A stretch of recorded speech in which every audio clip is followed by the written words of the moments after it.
Arkadaşlar merhaba. Şimdi Sage C4 PTR şu an public yayında açıldı.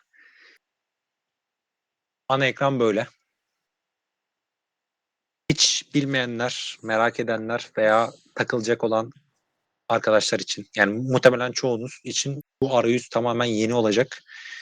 E, Takıldığınız yerler olacak. Birlikte şöyle bir gidelim. Ben size mümkün olduğunca bazı yerleri göstereceğim, tiyoları anlatacağım. Göstereceğim ki hani öğrenmek için bunu bir ilk başta izlerseniz şey olur. Hani adapte olma adına kendiniz bazı şeyleri ararken çünkü yorulabilirsiniz. Bayağı bir ekranlar karışık. Çok şey var, çok detay var. Ee, Önden sizi hazırlamak adına güzel olur.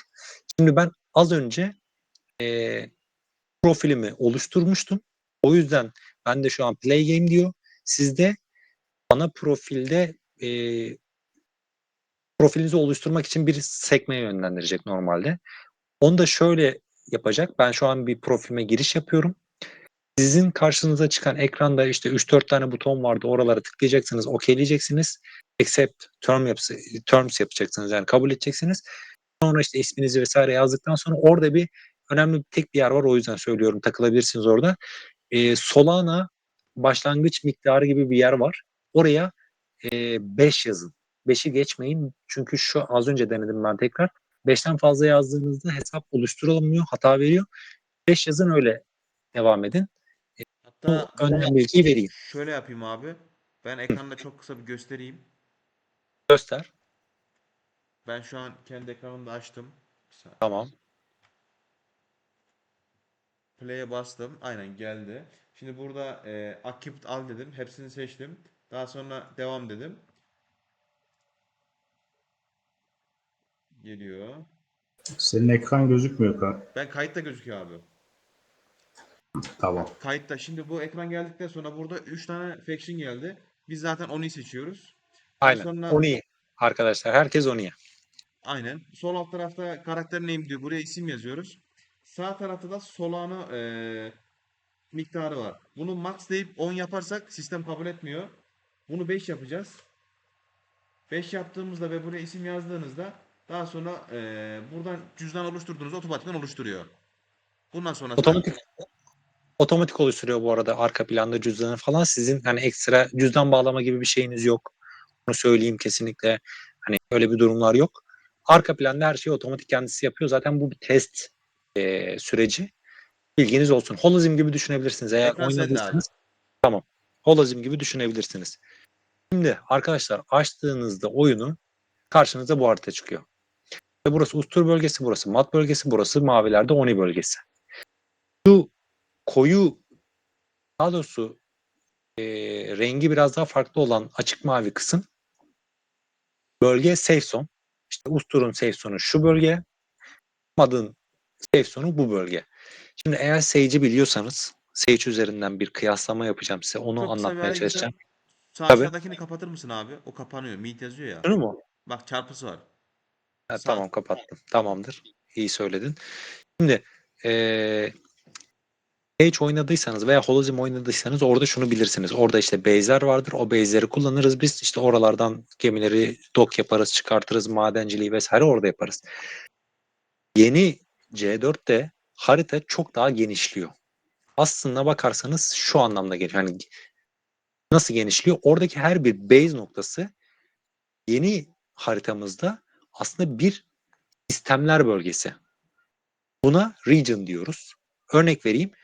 Şuradaki kareye benzeyen bölge bir region. Bu da bir region, bu da bir region, bu da bir region. Eskiden 10 üzerinden konuşalım. Şurası, şimdi o 13 yazan yer bizim eski MRZ 20'deki lokasyonumuz. Burada bir yerde MRZ 20'nin base'i var aslında. İçeriye girince göreceksiniz. Göstereceğim orayı. Ama eskiden sadece bir tane base olarak gözüken yer, oranın içine girdiğinde bir bölge olarak değerlendirildiğinde içinde bir sürü farklı yıldız sisteminin olduğu, bir sürü farklı base'in olduğu bir bölge olarak karşımıza çıkıyor. En büyük farkı bu. Yani artık MRZ 20 içerisinde bir sürü farklı parçaya bölünmüş. çok daha derinlemesine olan bir bölge olarak düşünebilirsiniz. Şimdi mesela şuraya doğru geleyim, yaklaşayım. Mesela bu King sistemi bakın. Şu King sistemler burada da yazar. Eğer ekran şeyde tam olarak göstermiyorsa King sistem tıkladım. Bu base bizim MRZ20 base'imiz eski şeyiyle. King sistemler Sage'de olan ana base'leri ifade ediyor. Onların haricinde burada farklı bir sürü base'ler göreceksiniz. Mesela burada bir tane base var. Bunlar normalde Sage'de vesaire yoktu. Burada başka bir tane base var gibi. Core base var. Bir de normal base'ler var. Şimdi ayrımını çok kısaca yapayım. King olanlar bu bölgenin, region'ın Türkçesi bölge. Bu bölgenin ana sistemi demek. Ana. Kral sistemi gibi düşünün. Core sistemler majör önemli sistemleri ifade ediyor. Bir de normal sistemler var. Normal base'ler var. Buradaki gibi. 13, ONI, SEC 3. Core veya işte King sistem yazmıyor. Genel anlamıyla haritaya bu şekilde bakmak gerekiyor. Onu en başında bir kafamızda oturtmamız lazım. Yoksa karışır yani ne nerede niye ne oluyor falan diye anlamakta güçlük çekebilirsiniz. İkinci önemli nokta. Fark ettiyseniz mesela Ustur'la Oni'nin olduğu bölgelerde böyle bir kırmızı olan bölgeler var. Bunlar düşman hattı bölgeleri. Buralar mesela. Yani savaşların döneceği olacağı yerler. Bu temas hatlarının, düşman temas hatlarının, savaş temas hatlarının olduğu bölgelerde savaş olur. Arkasında kalan base'ler güvenlidir. Yani nedir? Bir usturlu kişi veya bir matlı birisi gelip de şuraya direkt saldıramaz. Öncelikli olarak burayı ele geçirmesi lazım. Burayı ele geçirince işte atıyorum şurasının şeyi temas hattı açılacak. Buraya böyle geçebilir vesaire veya buraya geçiş yapabilir gibi düşünebilirsiniz.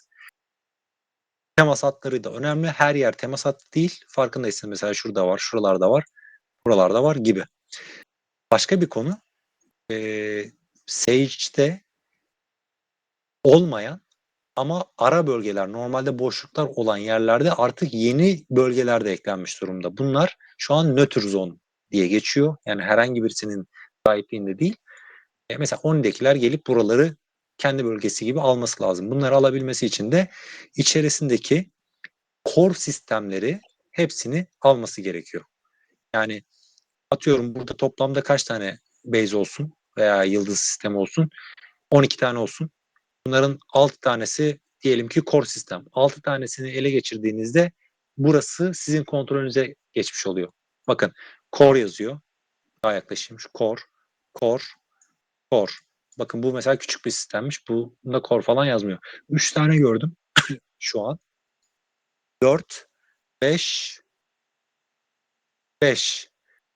Buradakilerin hepsinin içerisinde şu 5 tanesini ele geçirdiğimizde, aldığımızda, geliştirdiğimizde bir işte tier 1 bilmem ne, o zaman artık burası bizim bir bölgemiz haline gelmiş oluyor.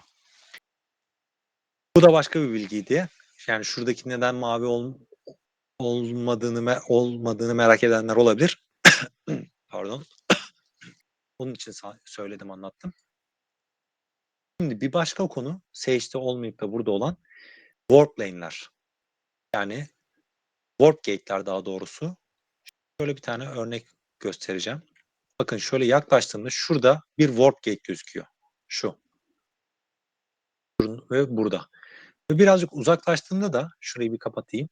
Bu warp gate'lerin gittiği yerlerde böyle görsel olarak da şöyle güzel bir dokunuş yapmışlar. Nereden nereye gidiyor.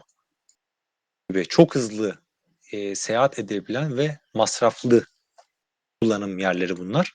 Yani normal warp'tan da daha hızlı gidiyorsunuz ama daha masraflı.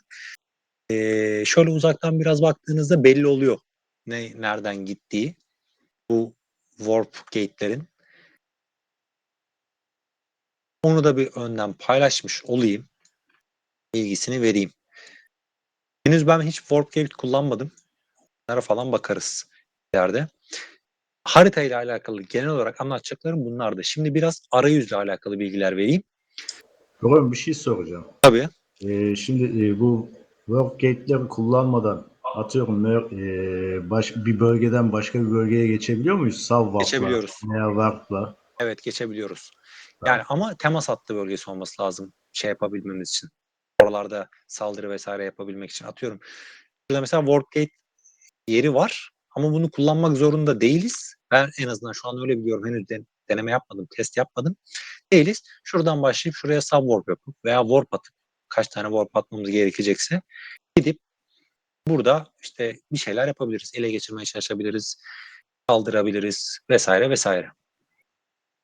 Ama şunu söyleyeyim, bildiğim kadarıyla bu warp gate'ler aynı zamanda şeyi ifade ediyor. Temas hattı, savaş hattı bölgelerini. Yani buna %100 emin değilim. Önceden benim şu an anlattığım gibi açıklanmıştı. Bir değişiklik var mı yok mu emin olmadığımdan dolayı şu an böyle söylüyorum. Değişiklik yapmış olabilirler. Atıyorum şurayı biz alsak fark ettiyseniz burayla burası arasında giden bir warp gate yok. Warp lane görmüyorum. Olmadığından dolayı burayla burası direkt savaş hattı, temas hattı olmuyor diyebiliyorum. Yani buraya saldırmak için Mad'ın şunu yapması lazım. Burayı alacak, sonra buraya saldırabilir hale gelecek diye bir mantık çalışıyordu önceden. Ama şu an onu değiştirmiş olma ihtimalleri var. Belki direkt burayı biz aldığımızda burası savaş hattına dönebilir. Onu netleştiririz, bakarız ilerleyen zamanlarda.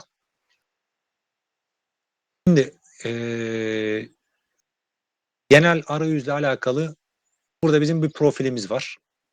Bu isminize tıkladığınızda ya da şu simgeye tıkladığınızda Council Rank çıkıyor. Yani bizim kazanmış olduğumuz XP'leri nasıl değerlendireceğimizi, nelere vereceğimizi ve neleri geliştireceğimizi gösteren bir ağaç çıkıyor. Bunların detaylarına gireceğiz. Ben sadece şu an nerede ne var onu gösteriyorum. Teknoloji ağacı. Aynen. Ürün geliştirme, karakter geliştirme ağacı gibi düşünebilirsiniz. Burada leaderboard var ama bu leaderboard galiba şu an için aktif değil. Buraya tıkladığınızda da yine aynı şekilde Council Rank'a ve Research notlara erişim oluyor. Aslında bu tam birebir aynısı değil galiba. Buradaki mesela Pilots, burası Council Rank, diğerleri spesifik olarak şeyler. Detaylarına gireceğiz onların. Buraya Marketplace eklediler. Burayı ben de ilk defa gördüm. Bugün eklendi. Tam olarak nasıl kullanılıyor bilmiyorum. Bakmak lazım buna. Burayı geliştiriyorlar. Daha tamamlamamış da olabilirler. Burada notifikasyonlar dönüyor.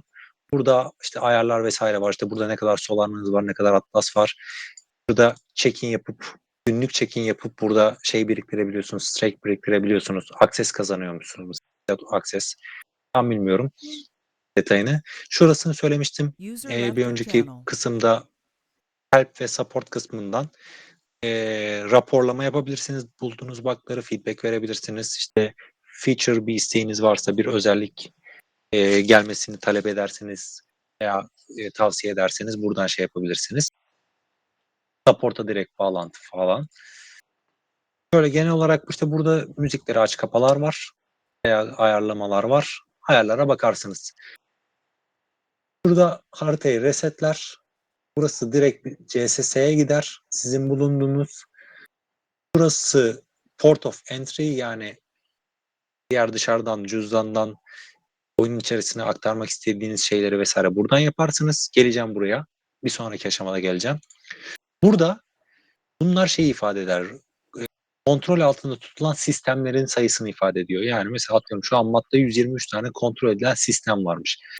Region sistem demek değildir. Atıyorum 10 tane falan bir sistem bir region oluşturuyor. Yani örnek vereyim. Az önce mesela bakmıştık.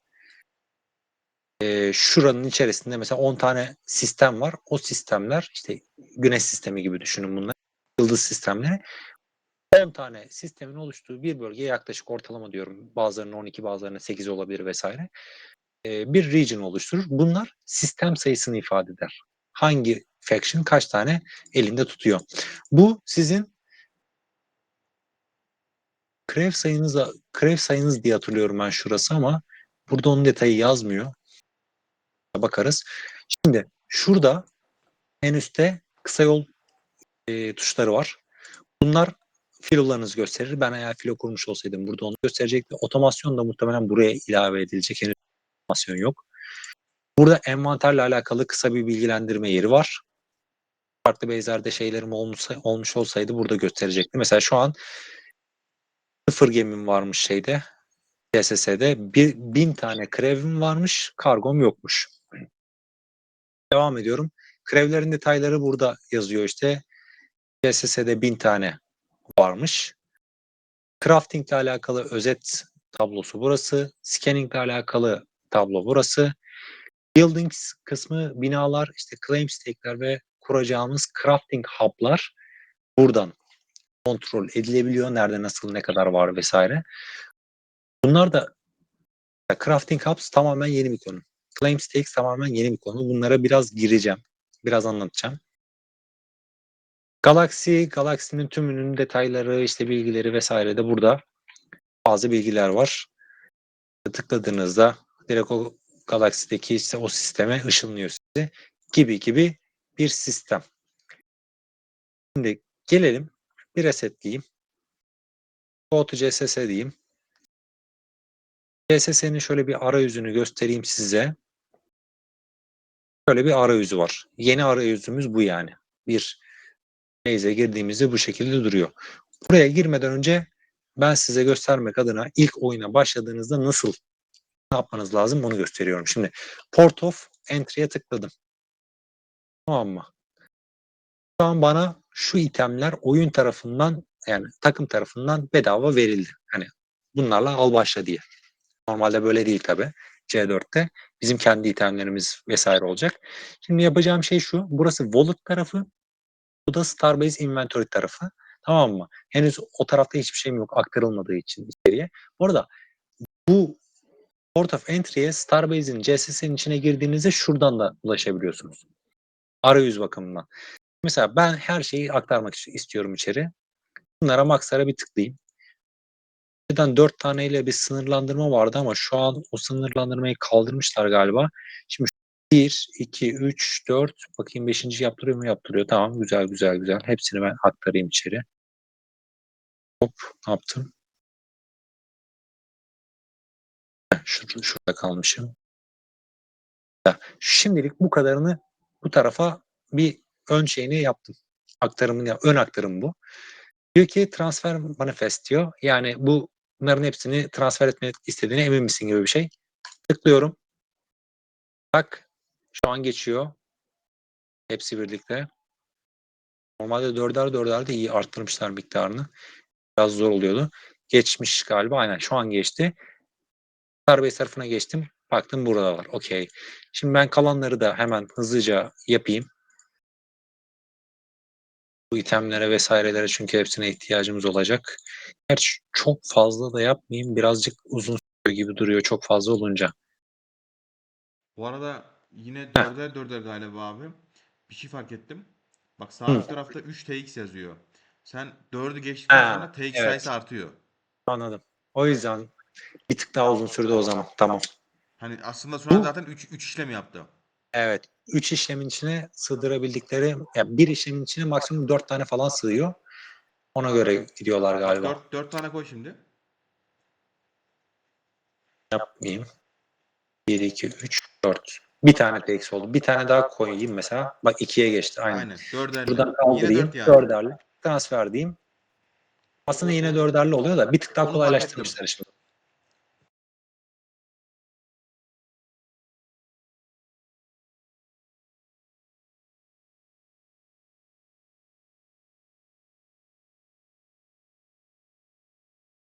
Bunlara ihtiyacımız olacak. Oyunda ilk başta şeyler önemli. Gemilerinizi vesaire kurduğunuzda sınırsız kaynakla başlamıyorsunuz. Food'dur, fuel'dur, ammodur önemli. Eğer R4'süz kalırsanız tıkanır kalabilirsiniz. Bu şey sürecinde son bir haftalık bunları işte test eden bir ekip vardı. Takıma yardımcı olan ben de onların arasındaydım. Takılıp kalanlar oldu. Ammosu bitti, mining yapamıyor, işte hiçbir şey yapamıyor. Kaldı böyle. O tip durumlara düşmemek adına birkaç tane tüyo göstereceğim size. Şimdi bunların hepsini aktardım. Geçti. Geliyorum hangar kısmına. Orayı bir göstereyim. Şurada bir dakika. Summary'de tam base içindeki itemlerimi gösteriyor. Bu Starbase'i upgrade etmek için buralardan yapılıyormuş. Bunu yapmadım hiç. Ama mesela bu base'i gerçi bu level 6 olduğundan dolayı burası upgrade edilemez. Ama başka bir base olmuş olsaydı işte hangisinden ne kadar miktar buradan bakıp yapıyor olacaktık. Hangar kısmına gelelim. Bir inventory'yi göstereyim şöyle. Burada benim işte bir sürü ne vermişler bize bakmadım tam. Buradan kategoriden gemileri seçeyim. Country of Life'dan vermişler. Calico Guardian var 3 tane. Var Mamba var 8. Big Bot var. 5 var. Ha büyük gemi vermemişler. Tamam okey. Yani burada en büyük gemi Calico Guardian. Ha, büyük değil dediğime bakmayın. Bu da kapital bir gemi aslında çok büyük de. Şey falan değil. Commander vesaire falan filan verilmemiş. 3 tane bundan var. Okey. Crafting'i bir göstereyim arayüzünü. Burada bir ürünü craft etmek istediğinizde şurada search butonu var veya burada işte bakın önceden kaç tane çeşit şey vardı. Burası çek bitmiyor. O kadar çok fazla item var ki. Hani gidiyor da gidiyor. Ne yapabilirsiniz? Şurada konu başlığına göre filtreleme yapabilirsiniz. R4 ile ilgiliyse bu. Komponenti ise mesela yazıyor. 680 tane farklı ship komponenti varmış. 160 tane ship modülü craft edilebiliyormuş. 1000 tane silah, gemi silahı, ship weapons. 405 tane countermeasure önleme sistemiyle alakalı bir şey. Komponentler işte 314 tane. Bu normal item komponent gibi düşünün. Organik komponentler, consumable'lar vesaire vesaire. Ingredient'ta 114 tane. Mesela atıyorum şuraya yazayım. Fuel yazdım. Şimdi fuel da ingredient'ta kaldığı için göstermedi. Hepsini seçeyim. Yazdığım fuel. R4 olan fuel. Fuel'la alakalı da başka bir sürü farklı şeyler var. Mesela ship modülünde kullanılan fuel bilmem nesi varmış mesela. Gibi gibi. Buraya baktığımızda fuel'u nasıl yapıyormuşuz? Hidrojenden oluyormuş. Sizde tam net göstermiyor olabilir ama ben görüyorum şurada altında çarpı 3 yazıyor. 0.3 gibi bir şey yazıyor. Yaklaşabiliyor muyum? Bakayım yaklaşamıyorum galiba. Başka bir yerde gösteriyor mu onun detayı? Buraya bir CTRL artı yapsana bir abi. Ekrana büyütecek mi? böyle bir yaklaşmayı Bayağı yaklaştım bu arada. CTRL eksi çok yap yak. istersen. Ha. Şurada çarpı 3 yazıyor küçük. Belki Şu şu an an gözüküyor. yani 3 yazıyor şurada. Şu an gözüküyor. Aynen. 3 tane gerektiğini buradan mesela görebilirsiniz. Ama şu an elimde ham madde vesaire yok galiba. Hidrojenin bir sanırım yok. O yüzden şey yapamıyorum. Gösteremiyorum. Krebim 1000 tane boşta. Eğer şey olsaydı buradan Begin Fabrication deyip craftlama işlemini başlatacaktım. O da şurada şuraya geçecekti. Burada tamamlanan işler, devam eden işler falan buradan gözüküyor olacaktı. Şey Up Iron, Units. Iron vardı sanki abi. Iron'la bir craft denesene istersen. Ha deneyeyim. Biraz önce gördüm. Iron. Tamam aynen. Dur. Iron. Iron ore. Sanki envanterde görmüştüm ben ama. Ben de gördüm ya. Şöyle bir daha bakalım. İtemler diye. Yok ya. Aktaramamış mıyım hocam? Hallet isim varsa.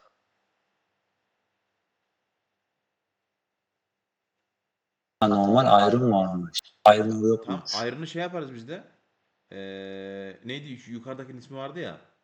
En üstteki neydi? Framework yapabiliriz. Copper. Geçeyim Ha fabrication. doğru. İşte yapılır. Framework komponent olan frame. Bak yaptırıyor gördün mü? Açtı bu sefer şeyi. Şimdi neden oluyormuş? 2 tane Iron'dan bir tane framework oluyormuş. Vegan Fabrication'a tıkladım. Ha bu şu an yapamamamın sebebini de söyleyeyim size. Henüz şey özelliklerimi açmadım. Counter-Strike'dan geliştirme özelliklerimi açmadım. Hatta onları yapalım birlikte. Burada genel olarak bir Bunu da en başlarda yapmak gerekiyor çünkü. Bir dakika, anlatmam gereken burada önemli bir şey kaldı mı? Her şeyi içeri porttan ettik, içeri soktuk. Ya bakalım, burası 0, aynen burası 42. Okey. Bunları bir kabaca bir şeyden mi bahsedeyim? Şurada hub units dediği crafting hub'lar bunlar.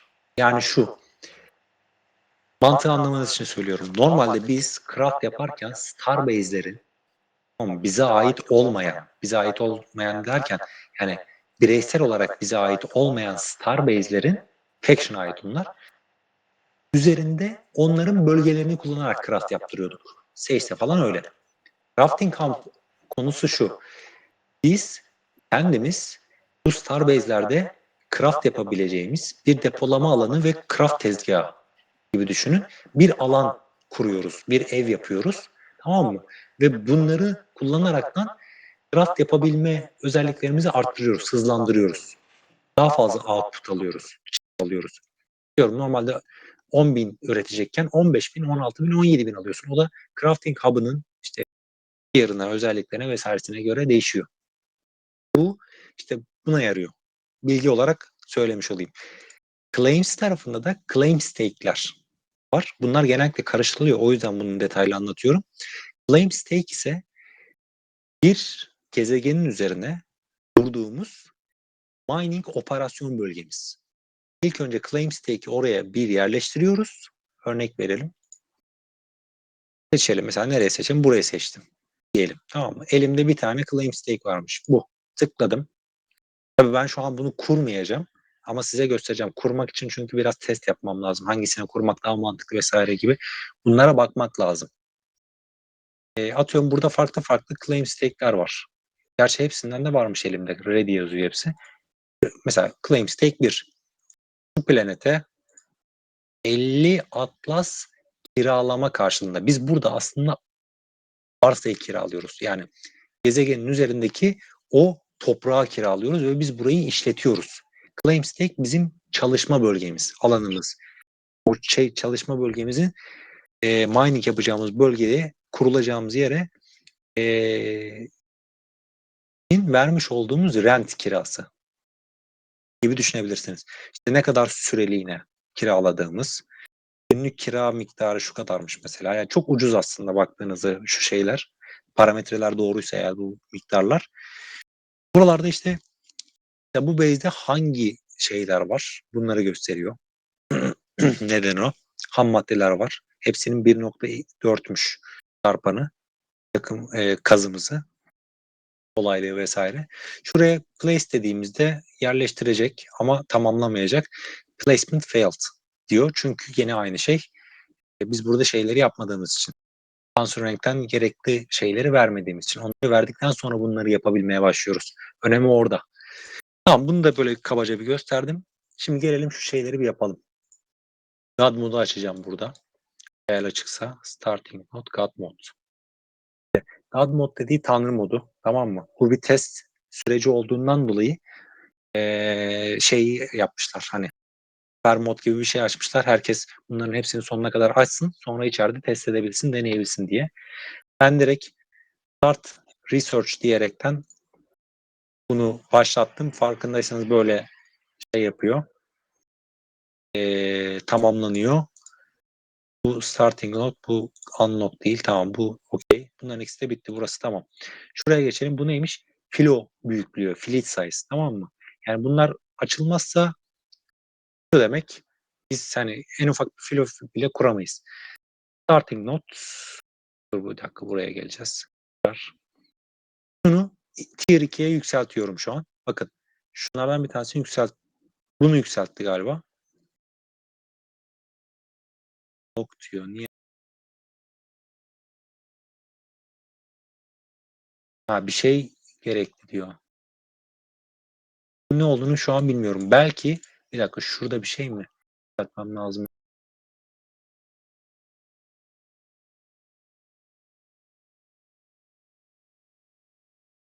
Başka deneyeyim. Şuradakiyle devam edeyim.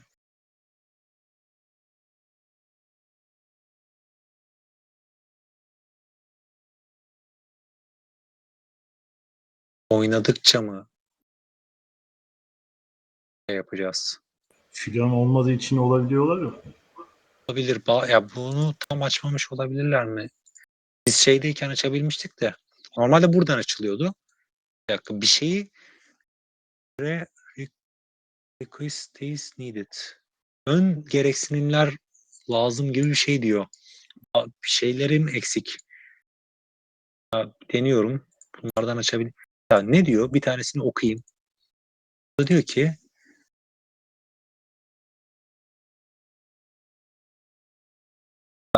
bunlar neymiş? Gerekli olan şeyler.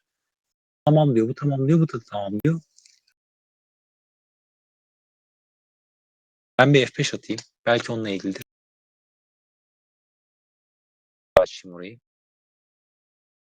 F5 ile ilgili olabilir bu arada. O şeyimi görmemiş olabilir.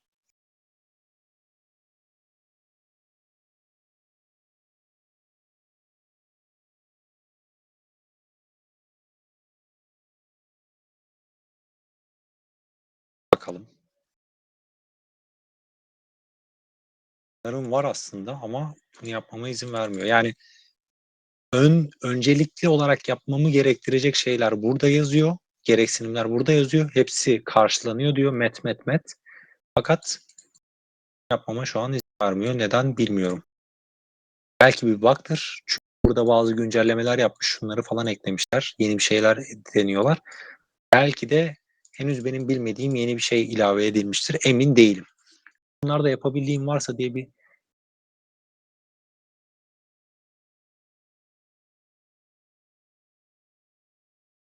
ad mod mu tam?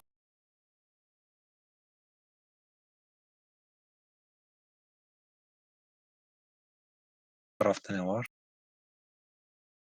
Kilitli diyor. Belki de bazı şeyleri oynamak gerekiyor olabilir ya. Ben öyle bir gereksinim.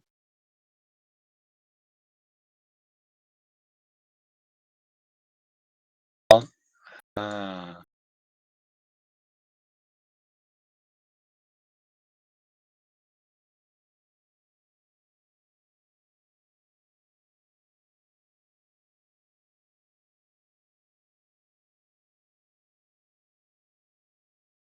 bunu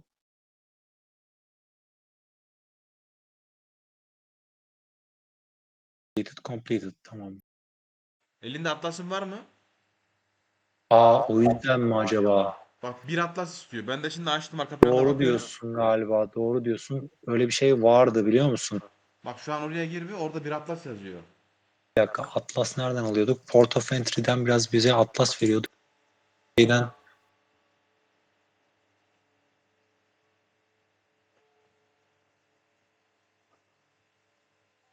gözükmüyor. Şeyden bakacağız. Nerede?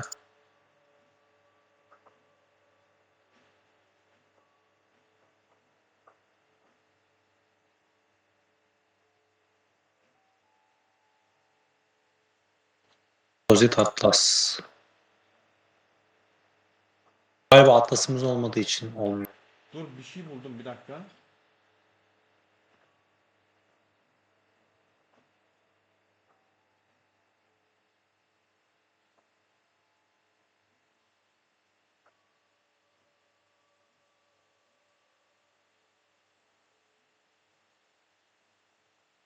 Takıldık kaldık.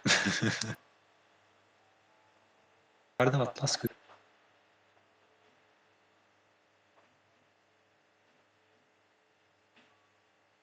Normalde ben Port of Entry'den sokmuştum. Orada vardı, vermişlerdi.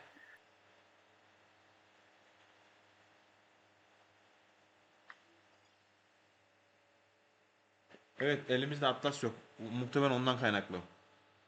O yüzden olabilir, evet. Dağıtırlar ya da yazarız, bilmiyorum. Bakarız o konuya. Ama şeyi merak ettim. Filo falan kurabilecek miyim? Onun olmadan normalde kurulamaması lazım ama bir deneme yapacağım. Şimdi filo kurmak için şeye geldim. Ya şuraya form base'e geldim. Ya form fleet diyeceğim ya launch fleet builder diyeceğim. İkisi de aynı şeyi açıyor zaten. Bir filo olsun.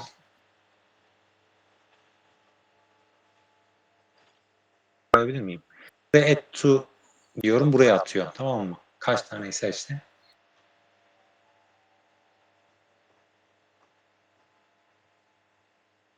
Beş. Yazdım diyelim ki. Ama sonradan eklemeyi denerim, eklerim. Onlar önemli. Hala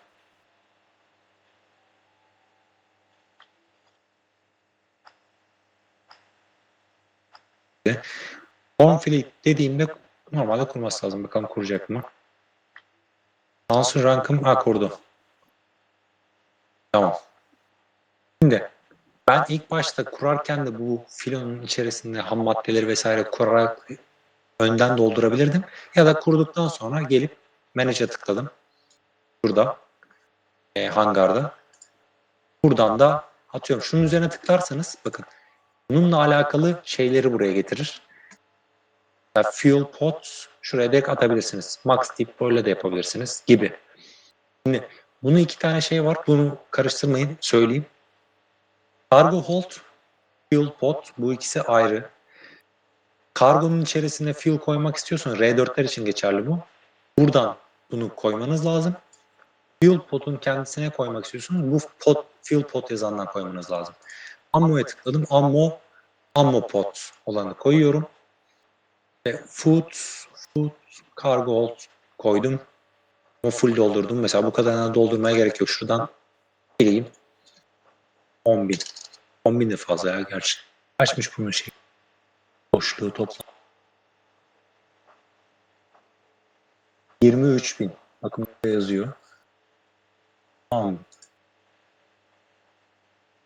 5.000 yeter şimdilik. Add to Fleet'e tıkladım. Buraya geldi. Toolkit koymak isterseniz buradan işte de yalandan toolkit koyayım. Update. Şimdi burada özellikleri statları yazıyor. Burada scanning, fright, combat özellikleri vesaire yazıyor. Mesela scanning için çok uygunmuş. Diğerleri 8, 8, 8 gösteriyor. Update yazdım. Tamam mı? Yaptım. Henüz tamamlamadı. Şimdi bitti. Bu arada Holozim gibi şeyi fena değil. İyi çalışıyor. Burada detayları var. Böyle alakalı bakmak isteyenler buradan açıp kapatabilirler. Şimdi gelelim ilk sistemimizi yaptırmaya. Hatta ben şey yapayım. Kurabiliyorsam yeni bir filo kuracağım. Onu asıl şeyleri kullanmak istiyorum çünkü. Forma fleet dedim. Elko Guardian'ları koyayım. Diyorsa koyayım. Birden. Tamam. Yanına da baları Bitpot'a da koyayım mı? Bitpot'a gerek yok. Bunlara bak. Tıklıyorum. Direkt şey çıkıyor. Kolaylık olsun diye. Fuel pod yapıştır. Bakın bunun deposu büyük. 130 binin 230 binini de aldı. Eğer ki elinizde fuel kalmazsa takılıp kalırsınız. Bu önemli. Ammo ne kadar alıyor? Hepsini bitirdi mi? Bitirdi valla. Dikkat etmem gerekecek. 20 bin. Boot alsın. Gerçi 21'den de çok 865 binde 20 bin az oldu. 30 bin daha ekleyeyim ben. Bir tane mining göstereceğim. Ondan sonra bırakacağım bunu.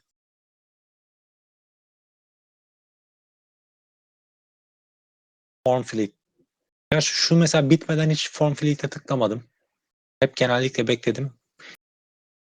Beklemek zorunlu mu emin değilim. Ama şimdi hata falan vermesin diye bekliyorum. Bu arada bunu da bilerek yapmış olabilirler. Normalde bir filoyu oluşturmak, içine malzemeyi yüklemek vesaire biraz zaman alır ya. O mantıkla böyle bir sistem geliştirmiş olabilirler. Sormadım etmedim bilmiyorum. Ama böyle bir şey çok önceleri konuşulmuştu. Hani içine malzeme yüklemek, içinden malzeme boşaltmak bile belli bir zaman alması gerekiyor diye. Bunun konusu geçmişti. C4'e geçtiğimiz için böyle yapmış olabilirler diye düşünüyorum. Form diyorum.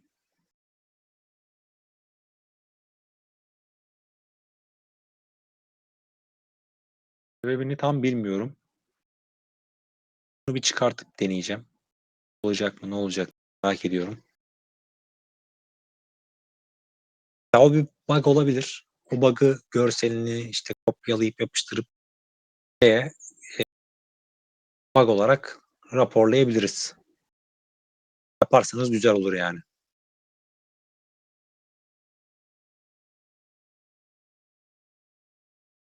Bu arada ne kadar oldu başlayalı ikinci kısmı? 40 dakika olmuş. 40 mı? Evet. Aa, bak şu an oldu. Öteki şeyi çıkarttım oldu. Koymayı unuttum ne diye bir şey koymuş. Okey. Seçtim filoyu. Undock yaptım. Dispend falan da oradaydı bu arada merak edenler. Hangarda şimdi dock halindeki filolar, undock halindeki orada base'de. Config Bay burası gemilerinizi, filolarınızı ayarlayacağınız yerler. Yani nedir? Tier 2 modül taktım. İşte bilmem ne silahının Tier 5'ini taktım falan filan geliştireceğiniz yer burası olacak. Konfigürasyonları yapacağınız. Bunların detaylarını henüz ben de çok bilmiyorum, bakmadım ama şimdi mesela buradan Tier 1, Tier 2 mesela bir sürü şey var ya burada. Biraz öğrenmek gerekecek, araştırmak gerekecek. Direkt Tier 4 yapmak istiyorsam bu Airbike'ı ne gerekiyor? Mesela bunlar gerekecekmiş. Buraya gösteriyor detayları. Tier 4 olduğunda işte burada özellikleri bunlar olacak falan filan diye gösteriyor. Respawn yeri burası. Respawn yapacağınız zaman buradan yapıyorsunuz. Ben şimdi tekrar şeye bir döneyim. Haritaya geri döneyim. Şimdi benim filom şu an undock olduğundan dolayı şuradakilerden bir tanesi. Kendim arayabilirim yakına gidip böyle isim falan. Ama gerek yok. Buraya tıklayın. Neon.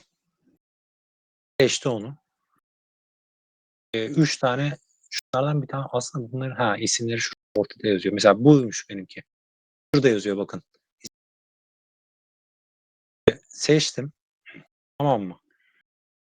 Warp, Subwarp, Warp Gate'i kullanmak için burası. Base'i tamir etmek istiyorsan bu filoyla buradan. Başka bir filoyu repair yapmak istiyorsan buradan. Patlatmak istiyorsan, distract etmek istiyorsan burası. Mining ve scanning de bunlar. Buralarda mouse'u getirdiğinizde işte içerisinde neyden ne kadar var. İşte şu health'i, bu shield'ı, burası da APS, cooldown'ı gösteriyor. Şunlara tıklayınca da detaylar çıkıyor böyle. Kurcalarsınız buraları. Ben şimdi size bir mining göstermek istiyorum. Mining'e tıkladım. Bu base'i şu an CSS'nin oradayım. Orayı gösteriyor. Yani buradaki etrafındaki asteroidler, şunlar dönenler asteroid gibi düşünebilirsiniz biraz veya gezegen işte neyse. Bunun etrafındaki asteroidlerde mining yapacak şimdi bu. Mesela ne olsun? Öncelikli olarak hepiniz bence biomass, hidrojen ve copper ore kazdırın. Çünkü şeyleriniz bitecek. R4'leriniz bitecek. Biraz R4 stoğunuz olmak zorunda. Kendiniz halletmeniz lazım. Aynı anda 3 tane ham maddeyi eş zamanlı olarak mine yapabiliyoruz. Burada güzellik yapmışlar. Başlattım. Şu an başladı. Burada içerisindeki ham maddeler, kargonun miktarı, progression miktarı, stop mining burası. Bu şimdi devam etsin belli bir süre.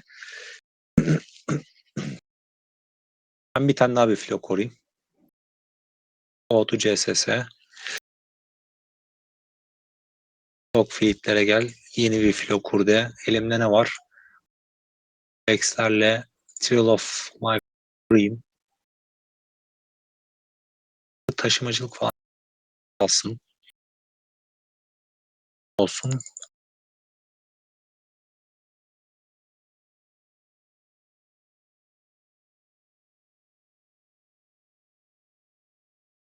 Bomba.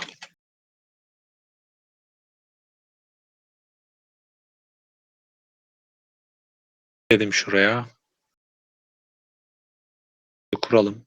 Tabii diğerlerini doldurdum. Hepsini bitirdim. O yüzden bunlarda kalmadı. Ben bu filoyu kaldıramayacağım şimdi. Ne ammon var ne fuel'um var. Böyle bir sıkıntı var. Marketten alabiliyor musun? Şu an o market açık değil bildiğim kadarıyla.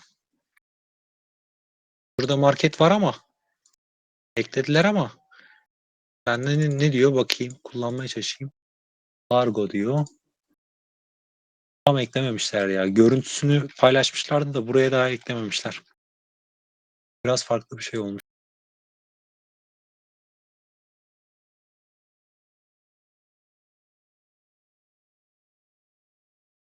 Yok. Neyse şu şeye ben bir videomu seçeyim.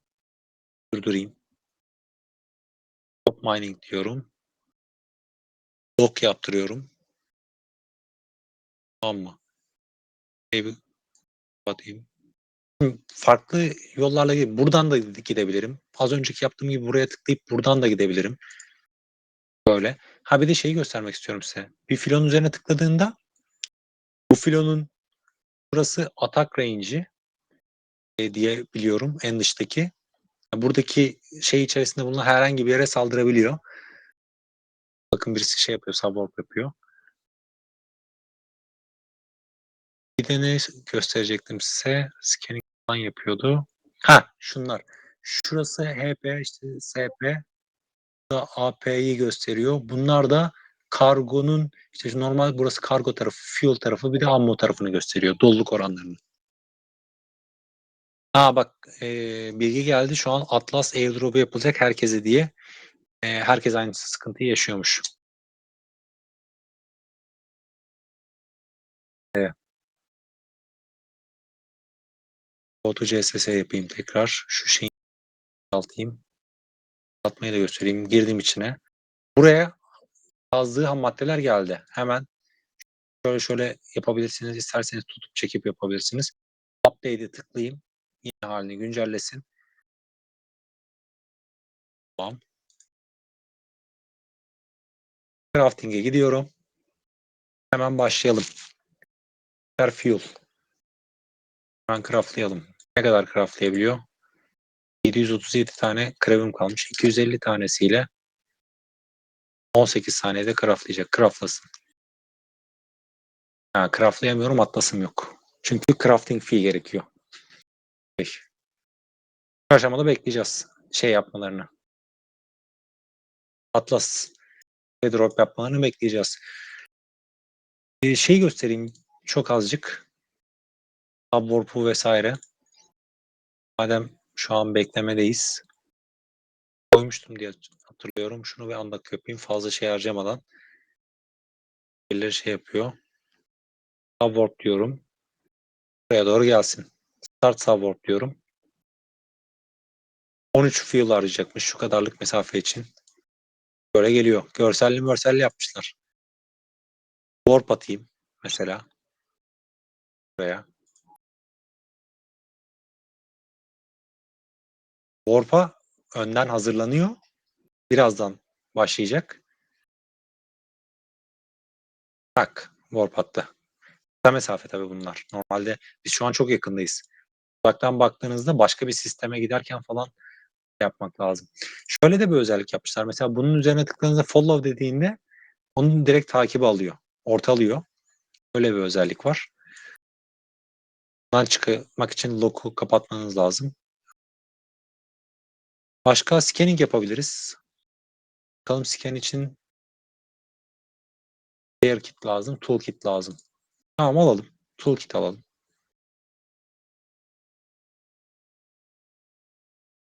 Şöyle bir şuraya gideyim.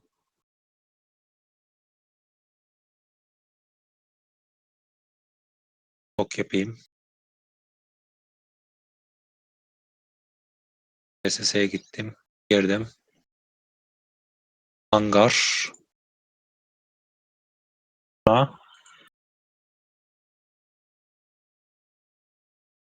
Biraz fazla. Foot mu lazım, toolkit mi lazım orada? Ne var? Toolkit diyordu ama. Repair kit diyordu. Ne var? Repair. Ha, tamam repair kit bu işte.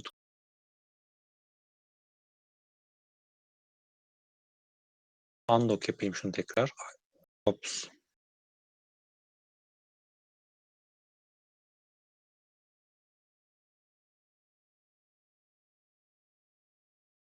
Geçtim bunu. Scan diyorum. Ha şimdi yapıyor bak.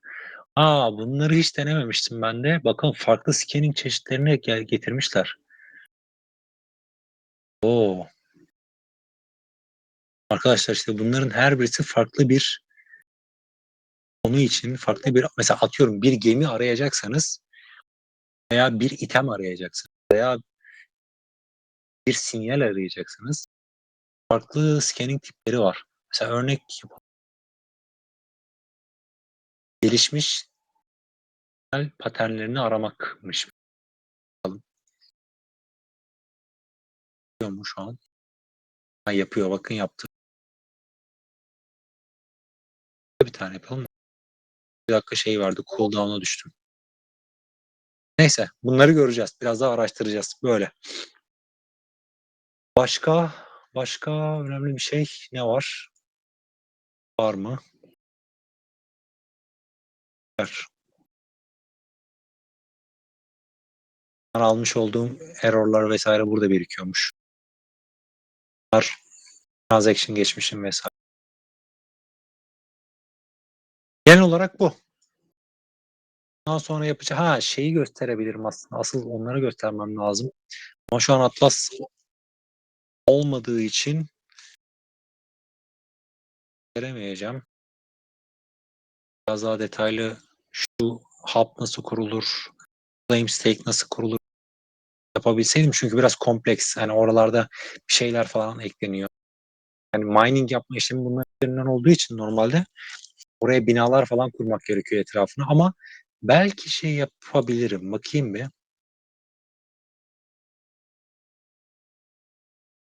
Bina etrafına kurma sistemini. Gerçi sıfır bir atlasım varsa bir atlasım var mı? Yok, onu gösteremiyorum şu anda. Artık başka bir zaman başka bir şekilde tekrar bir şey yaparız. Ederiz. Genel olarak budur. Ne diyorsunuz? Güzel olmuş. Beğendiniz mi? Nasıl olmuş? Zevkli oluyor. Ben beğendim. Şey ya, hani bir oyuna döndü şu an bununla beraber. Dönüyor yani. Kesinlikle çözünce çok zevkli olacak.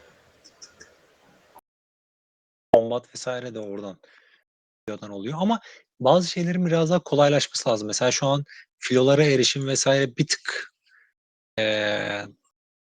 zor. Daha kolaylaştırmaları lazım diye düşünüyorum. Pinleme opsiyonları vesaire getirmişler. Mesela şöyle pinlenebiliyor bir yerlere. Pin alabiliyorsunuz. Gibi.